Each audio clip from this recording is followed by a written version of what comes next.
Megan found the rental. That's important to say up front.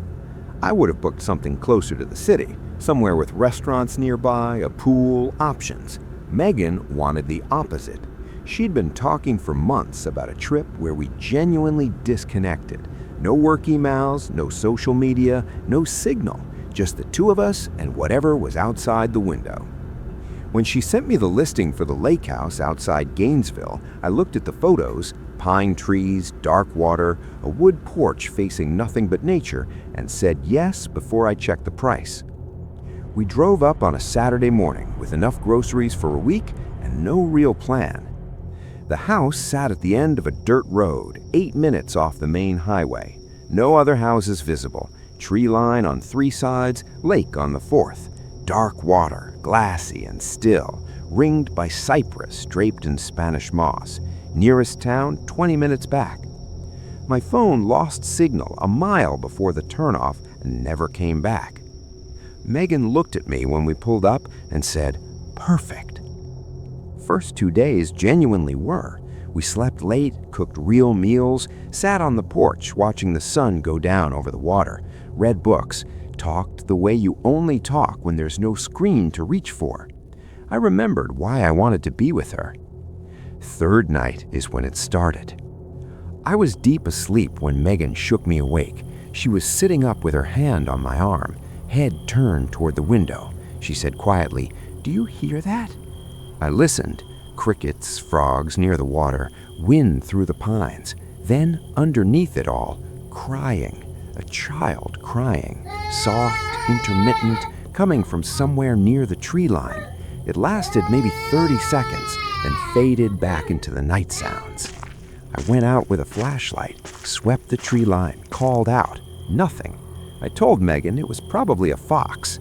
Both foxes and rabbits can sound startlingly human at night, especially at distance. She accepted that. We went back to sleep. Fourth night, she woke me again. Same sound, except when I rolled over, Megan was just coming back from a hallway, getting quietly back into bed in the dark. I asked where she'd been. She told me she'd left food on the back porch, crackers and fruit, said she couldn't stand the thought of anything out there being hungry. I told her not to do that. She said she knew and she'd stop. Morning came. The food was gone. Every last piece, even the paper plate. I told myself raccoons were thorough, kept telling myself things. That night, I fell asleep early. I don't know what time it was when something pulled me out of sleep. The room pitch dark, Megan beside me. I lay still, trying to figure out what woke me. Then I heard it. Not from outside, not from the yard or the tree line, from the hallway directly outside our bedroom door. The same soft crying, except contained now, close, coming from inside the wall.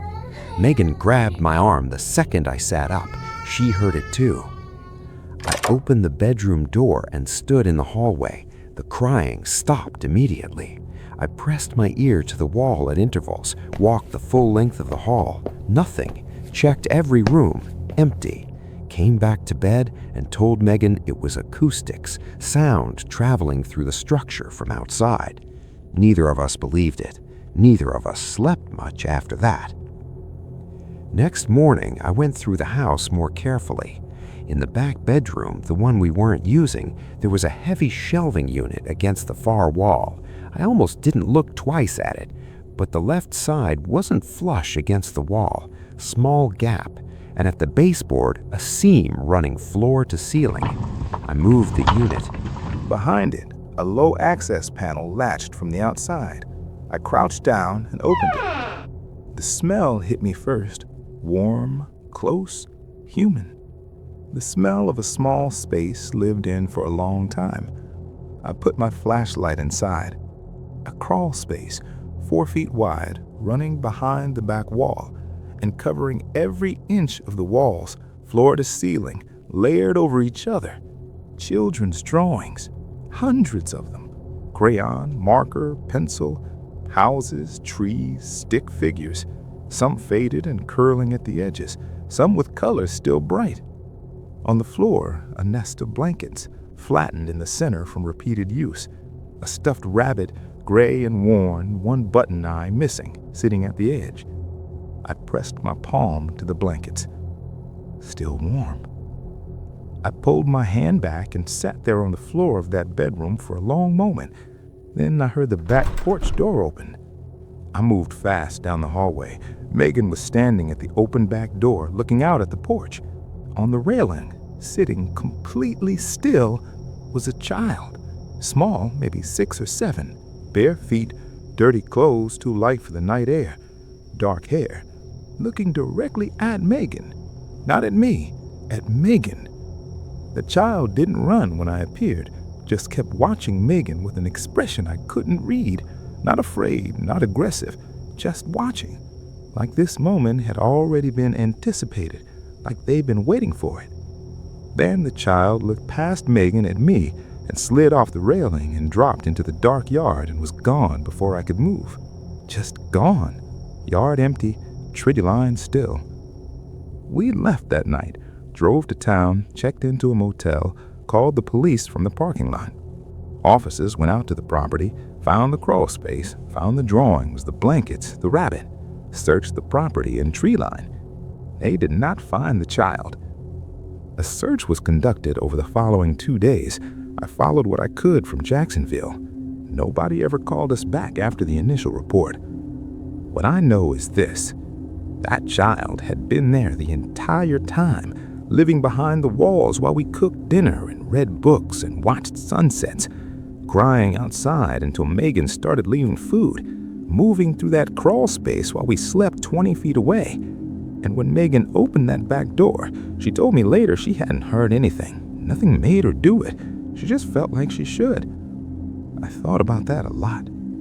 Those drawings on the walls went back a long time, layered and faded, weeks and months of them. How many people had rented that house, slept through those nights, and never knew?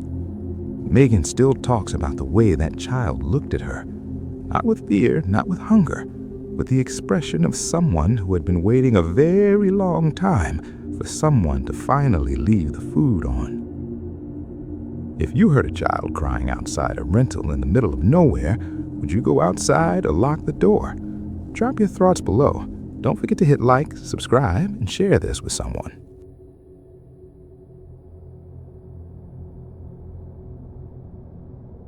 I booked the trip to surprise Sarah. Sarah had been running on empty for months. Long hours at work, family stuff she didn't like to talk about. That particular kind of exhaustion that doesn't go away with a full night's sleep. I wanted to do something that felt intentional. Not just dinner, not just a weekend on the couch. Something that said I was paying attention. I found a rental house on Amelia Island. Small, clean, right kind of price for a long weekend. Private backyard, porch with chairs, 10 minutes from the beach. I booked it on a Wednesday and told her Thursday night. She cried a little. Good tears. We drove up from Jacksonville that Friday afternoon. Sarah had the window down the whole way, her feet up on the dash, playing a playlist she'd been building for weeks. By the time we pulled into the driveway, the mood was exactly what I wanted us to be. Easy, light, the two of us genuinely looking forward to something for the first time in a while. The house was exactly what the photos showed. Older construction but well maintained. Hardwood floors, a big sectional in the living room, kitchen with enough counter space to actually cook something. The host, a man named Paul, had left a welcome basket on the counter.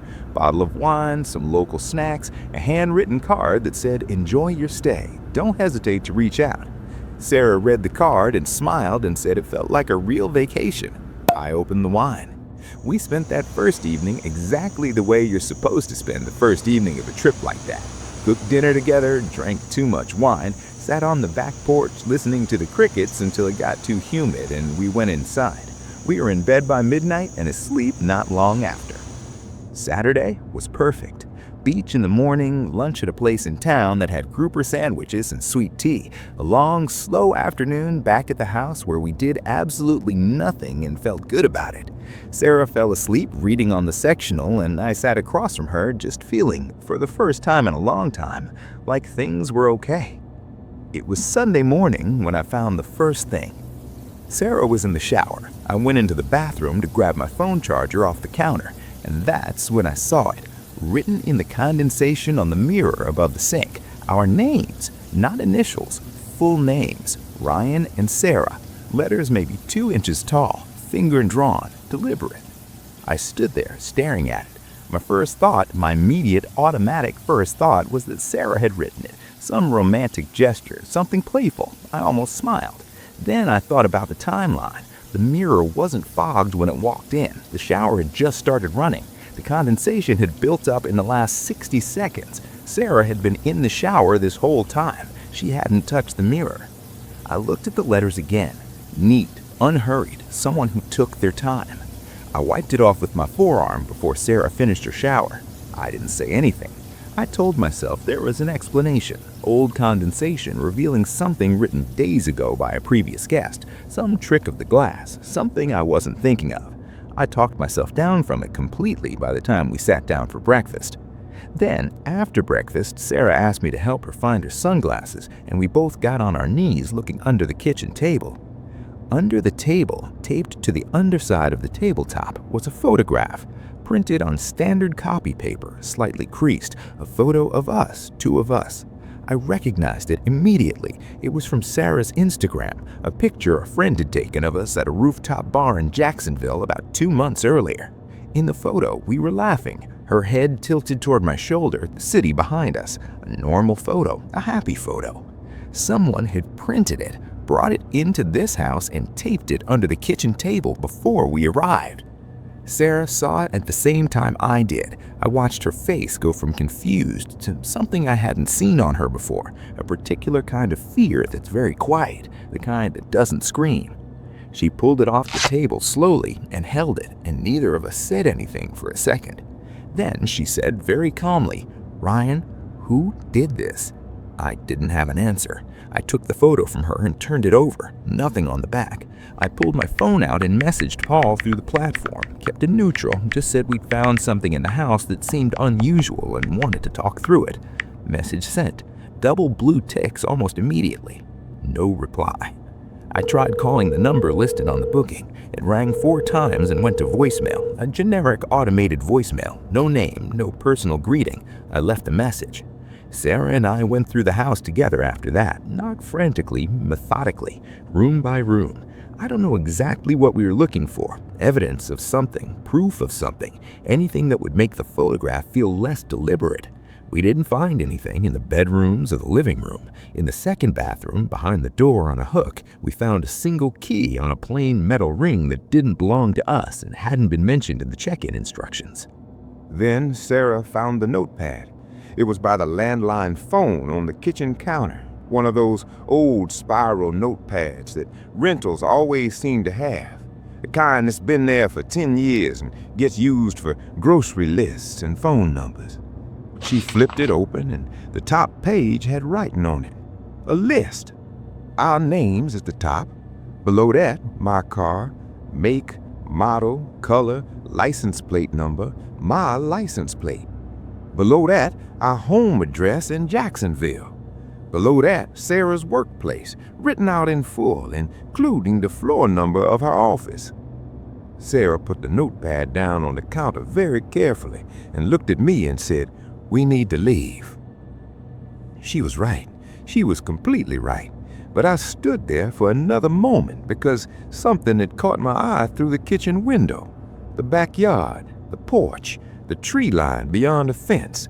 The trees were maybe 30 feet from the back of the house, dense, dark, even in the morning light, the kind of Florida tree line that closes up quickly and becomes impossible to see into. I thought about the sight lines. Every window in that house faced something open, the street out front, the yard out back, the side lot. Every window was visible from somewhere. And whoever had written that notepad, whoever had taped that photograph under the table, whoever had drawn our names in the mirror before we were even awake, they knew our home address. They knew where Sarah worked. They had done this before we arrived, and they had done it calmly and carefully, like someone following a checklist. This wasn't random. This wasn't opportunistic. Someone had chosen us specifically, had researched us, prepared for us, set this up in advance, and the host hadn't responded to a single message since we checked in. We packed in under 10 minutes. I made Sarah stay in the bedroom while I loaded the car. I wanted her away from the windows. When everything was in the trunk, I came back and got her, and we walked straight from the bedroom to the front door to the car without stopping, and I backed out of that driveway faster than I should have. Sarah called the police from the car. An officer met us at a coffee shop in town about 20 minutes later. He took the notepad, took the photograph, took down everything we told him. He drove out to the house and called me from there about 40 minutes after that. He said the house was empty, no sign of anyone inside or on the property. He'd walked the perimeter, checked the tree line, nothing. He said he'd flag it and file the report, but without evidence of a specific individual, there wasn't much more he could do right then. I asked him about Paul, the host. He said the name on the rental agreement led to an LLC registered to an address that turned out to be a UPS store. We drove back to Jacksonville that afternoon. Sarah was quiet the whole way, not upset, just processing. Somewhere around the halfway point, she turned to me and said, "Ryan, how did they know which rental we booked?" I didn't have an answer. I still don't. What I know is this: someone was tracking us well before that weekend, knew our names, our faces, our car, our home, where Sarah worked, knew which rental we'd booked, and had access to the house before we arrived. Set everything up quietly and then waited. Waited for what? I genuinely don't know. We never went back. I reported the listing and it disappeared within a day. The police case, as far as I know, went nowhere. But every now and then, Sarah will come home from work and the first thing she does is check under the kitchen table. She never told me when she started doing that. She just does it, and I never ask.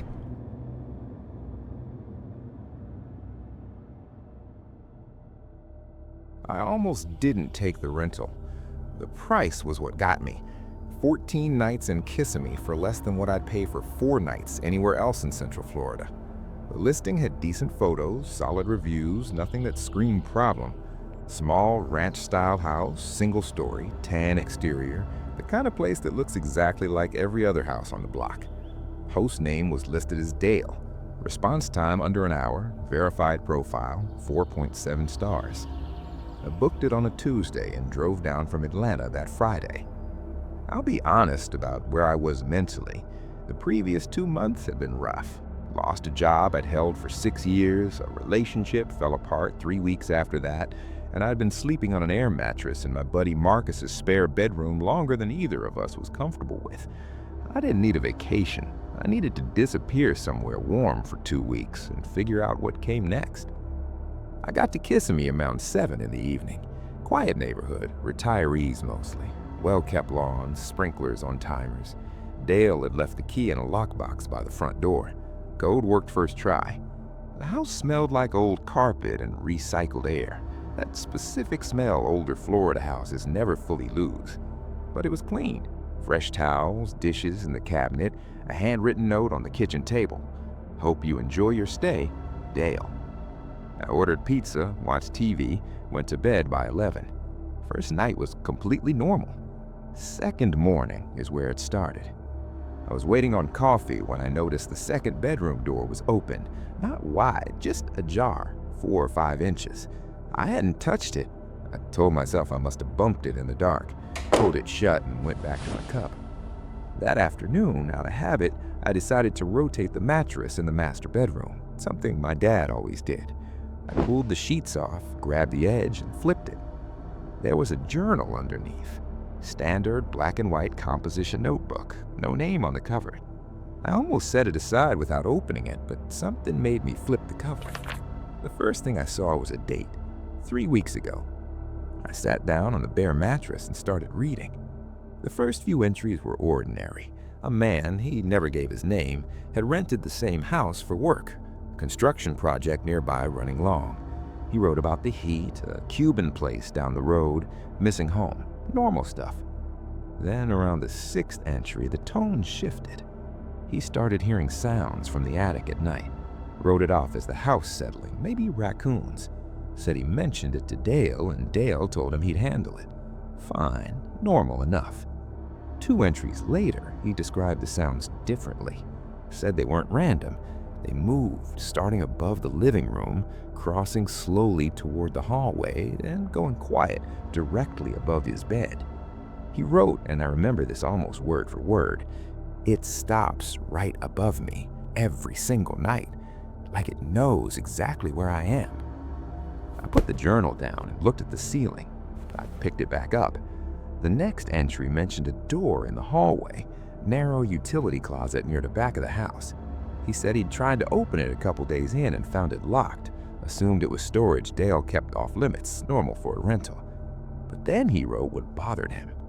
The lock was mounted on the outside of the door, a heavy sliding bolt, meaning whatever was on the other side could be locked in, not locked out, in.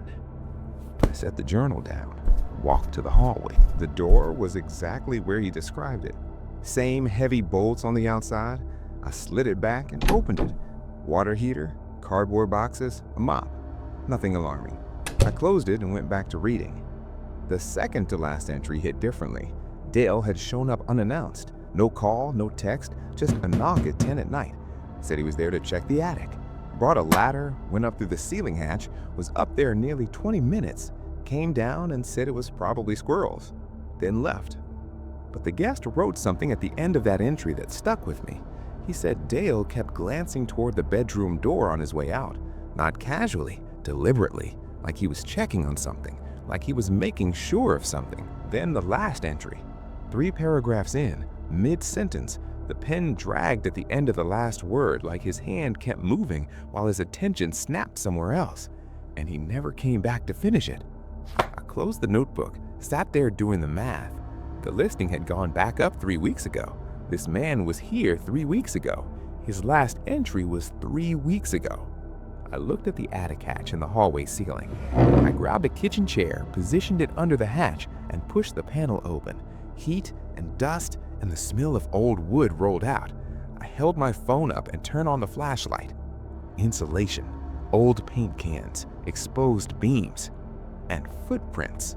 Fresh ones, the dust disturbed and clean defined impressions, heel to toe, straight and deliberate. They moved from the hatch across the center of the attic and stopped directly above the master bedroom, the bedroom I had been sleeping in. I got down off that chair and called Dale immediately. He picked up on the second ring, friendly, calm, asked if I was settling in okay, if I needed anything. I told him I found a journal under the mattress from a previous guest. Short pause. Then, "Oh, that? I thought I'd cleared everything out before you arrived. I can come grab it if you want." I asked him who the guest was. Longer pause. "Just a guy here for work. Checked out early, left some things behind." I asked him why there were fresh footprints in the attic directly above the bedroom. The line went silent. Not the silence of someone thinking, the silence of someone deciding exactly how to respond. Then, "I don't know what you're talking about." Same calm voice, same friendly tone. That was the worst part, not the lie itself, but how easy it came out. I packed in under 15 minutes, didn't fold anything, just shoved everything into my bag, walked out the front door, and drove straight to a motel 2 miles down the road. Sat in the parking lot with the engine running and the doors locked for a long time before I went inside. I filed a report the next morning with photos of everything. The listing was gone within 48 hours.